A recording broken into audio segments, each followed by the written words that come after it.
Graham, turn the backlight off.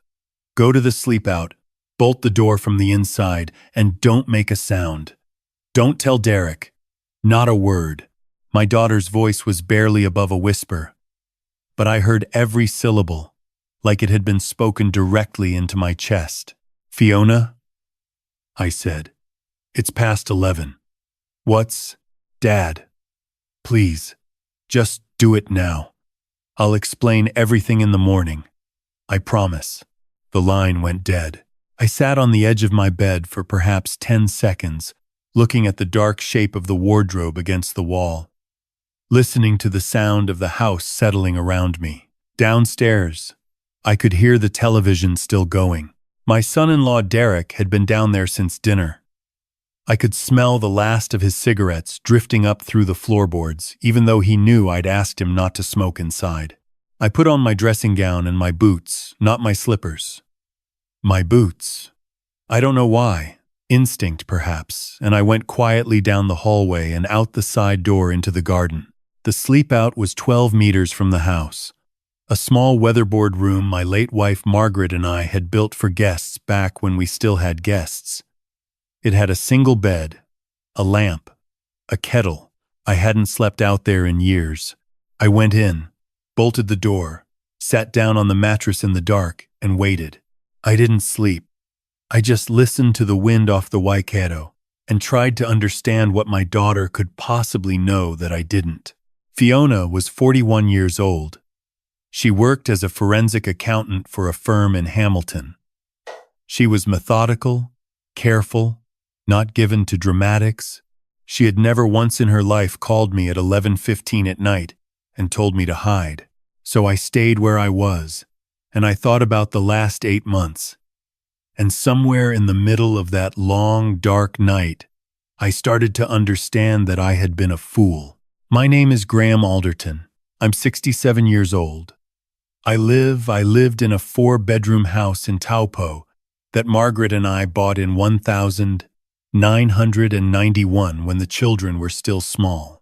Margaret died of ovarian cancer 3 years ago. In March, she was 63. We had been married for 38 years. After she died, the house felt like it had lost its bones. I rattled around in it. I'd walk into the kitchen in the morning and reach for her mug before I remembered. I'd start to say something across the dinner table and stop myself. I retired from the engineering firm where I'd worked for 26 years, because going in every day without being able to ring her at lunch felt unbearable. I know that probably sounds weak. I don't particularly care. My son Warren lives in Christchurch with his partner and their 2 boys. He rang every Sunday and visited when he could, but he had his own life, his own mortgage, his own reasons for being 5 hours away. Fiona was closer 40 minutes down the road in Hamilton, but she was busy too. I told them both I was fine. I told myself the same thing. It was my son-in-law Derek who first suggested that he and my daughter move in with me. Fiona had been married to Derek Marsh for 6 years. I had never fully warmed to him, but I'd kept that to myself because she seemed happy, and it wasn't my place.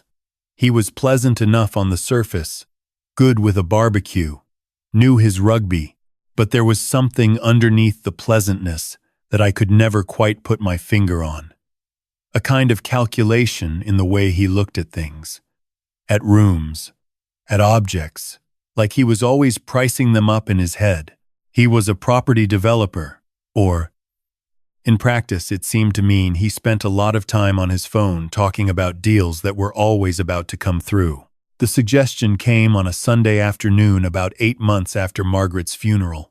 We were sitting on the deck and Derek said, very casually, that he and Fiona had been talking and they were worried about me being out here on my own. Said the house was too big for one person. Said it made more sense, financially and practically, if they came and stayed for a while. Help with the section. Keep me company. I looked at Fiona. She was looking at the garden. I said I'd think about it. A week later, Derek rang me directly and said the timing was actually perfect because they'd had a leak in their rental and the landlord was being difficult.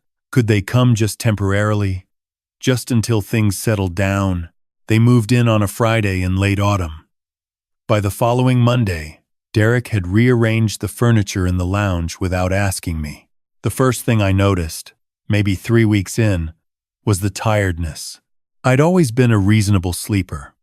Since Margaret died, I'd had my difficult nights, naturally, but I was generally up by 7, reasonably clear-headed, able to manage my day. Around week 4 of Derek and Fiona living with me, I started waking up feeling like I hadn't slept at all. Heavy-limbed, foggy. Some mornings I couldn't remember what day it was, couldn't hold a thought straight, kept losing the thread of conversations. I mentioned it to my GP, Dr. Hemi Parada, who I'd been seeing for 15 years. Suggested it might be grief catching up with me, said that wasn't unusual at this stage of bereavement, that sometimes the body holds things back for a while before they surface. He recommended I try to get more fresh air, eat regularly, stay connected socially. Fiona had started making my breakfast every morning. That was new. She'd bring it up to my room on a tray, eggs or porridge, a glass of water, and a small dish with what she said were supplements the doctor had suggested. Vitamin D, magnesium, something for joint inflammation. I wasn't sure when that conversation with the doctor had happened, but I was tired, and I didn't push it. I just took them. The fogginess got worse over the following weeks, not better. I started forgetting things I shouldn't have forgotten. I left the tap running twice. I couldn't remember whether I'd paid the rates, then found I hadn't. I drove to the supermarket one afternoon and sat in the car park for 20 minutes because I couldn't reconstruct the list I'd had clearly in my mind when I left the house. Derek started driving me to appointments. He said it was easier. Said he was worried about me on the roads. Said Fiona had asked him to, and that she was concerned. I want to be clear about something. I was not senile. I was not losing my mind. I know that now. And somewhere underneath the fog, I think I knew it then too. But when you're in that state, when the ground keeps shifting under your thinking, every time I thought something seemed wrong, I could immediately hear a voice, not quite Derek's, not quite my own, saying, "That's just you, Graham. You're not well. You need help." That's the cruelest part of it. They used my grief and my loneliness as the door, and then they used the fog they were creating to lock it behind me. It was a Tuesday evening in July, about 6 months after they'd moved in, when I found the folder. Derek had been using the spare room as an office. I went in to return a stapler I'd borrowed. He'd been particular about his stapler, had mentioned it twice, and I saw a manila folder on the desk. It wasn't hidden. It was just sitting there. I wouldn't have looked twice except that I saw my name on the tab in Derek's handwriting. Graham R. Alderton Estate. I stood there for a moment. Then I opened it.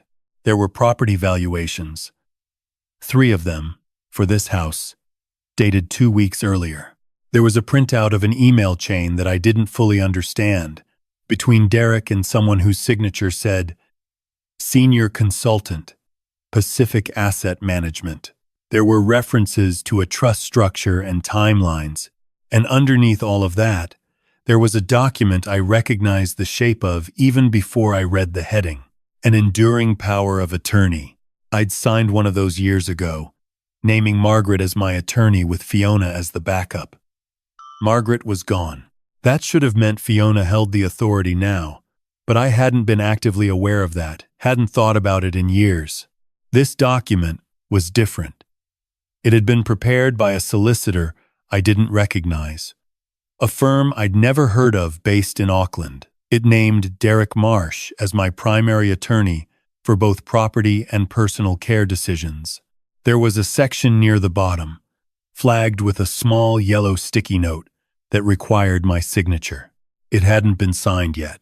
I put the folder back exactly as I'd found it. I put the stapler on the desk. I walked back to my bedroom and sat down and tried to breathe steadily. The fog was still there, pressing on the edges of my thinking.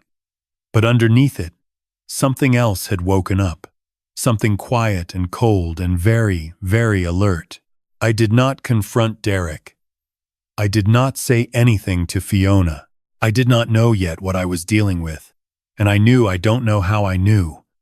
But I did that the moment I showed my hand. The timeline would accelerate. Instead, I rang Warren. He answered on the second ring. It was a Sunday, his call day. But I rang on a Wednesday, and he picked up immediately. Like some part of him had been waiting. I told him what I'd found. I kept my voice as level as I could. I told him about the tiredness, the fog, the supplements, the property valuations, the EPA with Derek's name on it. I told him it had been going on for 6 months and I hadn't said anything because I hadn't been sure what I was seeing. There was a long silence on the other end. Then Warren said, "Dad, don't take any more of those supplements. Can you do that? Just stop taking them. Don't say anything. I need to make some calls." "What kind of calls?" "I'll explain soon. Just stop taking them. Today. Tell Fiona they're upsetting your stomach, if she asks." He rang off. I sat with the phone in my lap and watched the light change over the lake and waited. Over the next 2 days, the fog began to lift. Not completely, not immediately, but around the edges. I started to feel more like myself, sharper, more present, angrier. Fiona asked me twice why I hadn't taken my supplements. I said they were making me nauseous. She looked at me for a moment longer than felt natural, then said she'd ask the chemist about an alternative. She didn't push it. I started paying attention to the things I'd been too foggy to notice properly before. Derek was on his phone constantly, stepping out of rooms to take calls. He'd started inviting a man I didn't know to the house, introduced him as an old mate called Phil. But Phil had the quiet, appraising manner of someone who was there professionally. Phil walked through the house twice over the course of a week, looked into rooms, measured something in the back hallway with a laser measure he took from his jacket pocket. One afternoon I heard Derek on the phone in the garden. I stood very still in the kitchen and I listened. "He's slower than I'd expected," Derek said. "The doctor thing hasn't moved fast enough." "Yeah. No. The signature's the last piece. Once that's done, we can move the timeline forward. She's on board. She just needs to stop overthinking it." He was talking about Fiona. I stood there in the kitchen with my hand on the bench, and I felt something I hadn't felt since my father died when I was 24. A specific kind of grief that has nothing to do with death. The grief of realizing that someone you trusted was never quite who you thought they were. I didn't know yet how much Fiona knew. I didn't know whether she was driving this or being driven. But I knew that Derek had just referred to my daughter as someone who needed to stop overthinking a plan that involved my signature on a document I had never agreed to sign. That night I rang Warren again. "Dad," he said, and his voice was different now. Tight, controlled. "I need you to listen to me carefully. I've been talking to someone, a financial crimes detective, a friend of a friend. But he's the real thing. He's done some checking." "Checking on what?" "On Derek." He told me then what he'd found. Derek Marsh had been subject to a complaint filed with the real estate authority 4 years earlier, involving an elderly client whose property had been transferred into a company structure without her full understanding. The complaint had been settled without a public finding, but the details were on record. There was also a civil claim, 2 years ago, from Derek's own uncle, alleging that Derek had used an informal power of attorney to access the man's savings accounts while the uncle was recovering from a stroke. That case had been withdrawn. Warren's contact believed the uncle had been pressured to drop it. Derek had done this before, and now he was in my house. And my daughter had helped him get there. Warren said the detective contact had suggested that if there was enough evidence, there was a pathway to involving the serious fraud office. But they needed documentation. They needed the folder, or photographs of its contents. They needed evidence of the supplements, if possible the actual pills, for testing. "Can you do this, Dad?" "Yes," I said. "I can do this. There's one more thing. If it looks like Derek is pushing you to sign something, if he creates any kind of pressure situation, you need to call Fiona first, not me. Call her direct and give her the chance to choose." I didn't fully understand that instruction then. I did later. Over the following 2 weeks, I moved carefully. I photographed the contents of the folder with my phone one morning while Derek was out.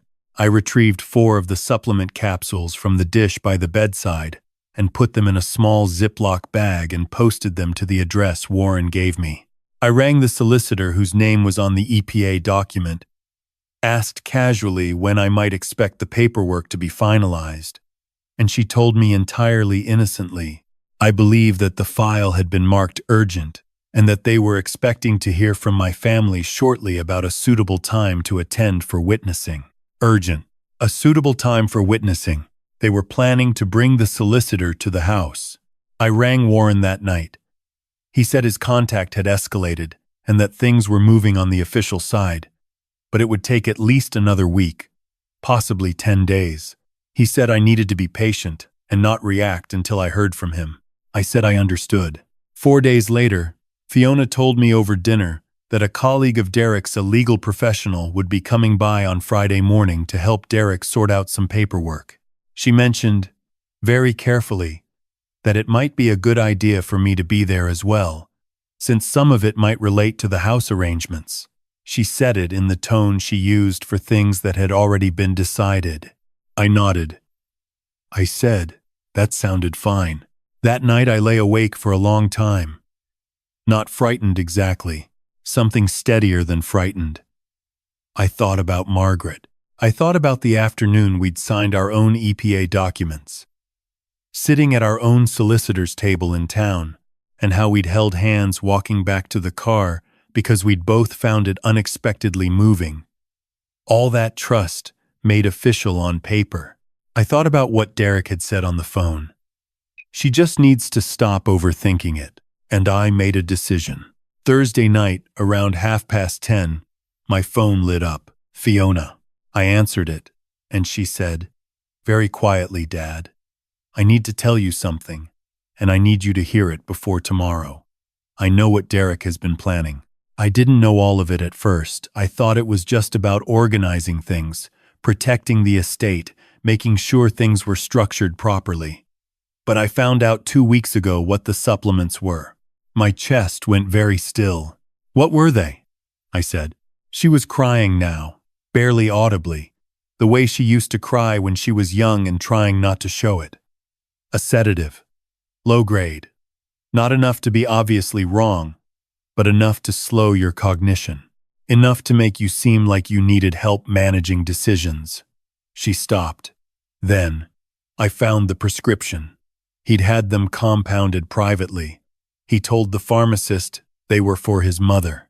I sat on the edge of the bed and looked at the dark window. Fiona, I said, what do you need me to do? I need you to go to the sleep out tonight and bolt the door. I need you to not be in the house tomorrow morning. There are people coming tomorrow, Dad. Official people. I needed you to hear it from me. Are you safe? I will be. She said. Dad, I'm so sorry. I'm so sorry I didn't see it sooner. I kept telling myself I was overthinking it. That phrase, stop overthinking it. Derek had said it to her too. I understood now. He'd been using it like a tool. Go to bed, I told her. I'll go to the sleep out. We'll talk properly tomorrow. I pulled on my dressing gown and my boots, and I walked out into the cold Taupo night, and I bolted the door behind me. I don't know exactly what time it was when I heard the vehicles on the gravel. Early. Still dark, but the birds had started. I heard 2 car doors, then voices, then the sound of the front door of the house opening, and Derek's voice rising sharply. I didn't go out. I stayed where I was and I listened, and eventually, there was quiet. It was Warren who came to get me, at around 6:30 in the morning. He'd driven up from Christchurch the previous day and stayed at a motel in town, waiting. When I opened the sleep-out door and saw him standing there in the gray light, we just looked at each other for a moment. Then he put his arms around me and I let him. And I thought about how much of the last 8 months I had simply endured alone, and I was grateful beyond expression that I didn't have to anymore. What followed was neither quick nor simple. These things rarely are. Derek was taken in for questioning that Friday morning. The Serious Fraud Office had been briefed by then, and Warren's detective contact had liaised with local police. The compounded sedative Fiona had retrieved the remaining supply and kept it as evidence was sent for independent testing and confirmed to contain a low dose of a benzodiazepine compound that had no legitimate reason to be in a vitamin supplement. The solicitor in Auckland, when shown the EPA document and informed of the circumstances, withdrew from the matter immediately and provided a statement. The property valuations, the email chain with Pacific Asset Management, and the draft trust documents were all recovered from Derek's office. Financial investigators found that Derek had already begun quietly exploring buyers for the Taupo property, not listing it publicly, but making discreet enquiries through a contact in Rotorua, a man who turned out to be Phil, the one who'd measured my hallway. Derek was charged with obtaining by deception, administering a substance with intent to impair, and conspiring to commit fraud. His previous matters, the elderly client, his uncle, were reopened in light of the new evidence. He pleaded not guilty, and then, 11 months later, guilty. He was sentenced to 4 years and 3 months imprisonment. Fiona cooperated fully with investigators from the day she made that phone call. She had not known about the sedative until she found the prescription 2 weeks before the Friday appointment. She had not known about Derek's previous victims. She had believed, this is the part I have had to sit with longest, that she was helping to organize my affairs for my benefit. Derek had spent years slowly reshaping her understanding of what was happening, the way water reshapes stone. Not dramatically, not all at once, just persistently, patiently, until the stone has a different surface and doesn't fully remember what it looked like before. She and Derek are divorced now. She is in therapy. We have dinner on Sundays, Fiona and Warren and I, when Warren is up. It is not exactly the same as it was before. I don't think it will ever be exactly the same, but it is honest now, and I would rather have the honest version of something imperfect than the comfortable version of something false. The house is mine. My name only, as it always was. I have a new enduring power of attorney, drawn up by a solicitor I chose myself, naming Warren and Fiona jointly, with the condition that any major decision requires both their signatures. My GP knows the full history now. Dr. Parada was shaken when I told him. He said he wished I had come to him sooner, and I told him honestly that I hadn't known what to say. I still live in Taupo. The lake is still there. Some mornings I make my own breakfast, take my actual prescribed medications, and sit on the deck and watch the light come across the water. Margaret chose this house partly because of that view. I understand why she chose it more clearly now than I did then. There are things I learned from this that I want to say plainly, because I have since met other people in similar situations, and I believe that clearly spoken truths are worth more than elegant ones. If someone in your life begins suggesting that you need help managing your own decisions, ask yourself, who benefits? Genuine concern for your well-being points you toward your own GP, your own solicitor, your own family members with nothing to gain.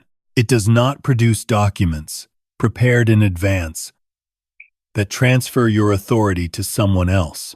An enduring power of attorney is one of the most powerful legal documents you will ever sign. It can authorize another person to make decisions about your property and your personal care when you are unable to do so yourself. It should be prepared by a solicitor you have chosen independently, without your attorney present in the room. If someone is pressing you to sign one quickly, or making the appointment on your behalf, Or is the person named in the document that is not convenience? That is a warning sign.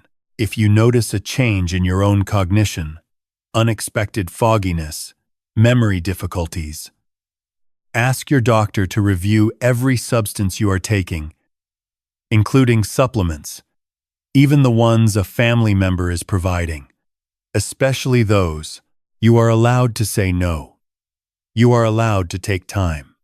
You are allowed to ask questions and not sign anything until you have spoken to someone who has nothing to gain from your answer. These are not signs of stubbornness or distrust. They are the ordinary rights of a grown adult. And they do not expire when you turn 60 or lose someone you love. I was lucky. I had a son who picked up the phone and knew what to do, and a daughter who, in the end, found her way back to herself. Many people in my position do not have either. If you are reading this and something in it sounds familiar, the new person in the house, the supplements you didn't ask for, the paperwork you don't quite understand, the tiredness you can't explain, please talk to someone outside that house. A friend, a doctor, a solicitor, a family member who isn't involved. Do it before Friday morning. Do it tonight. Some calls need to be made before midnight.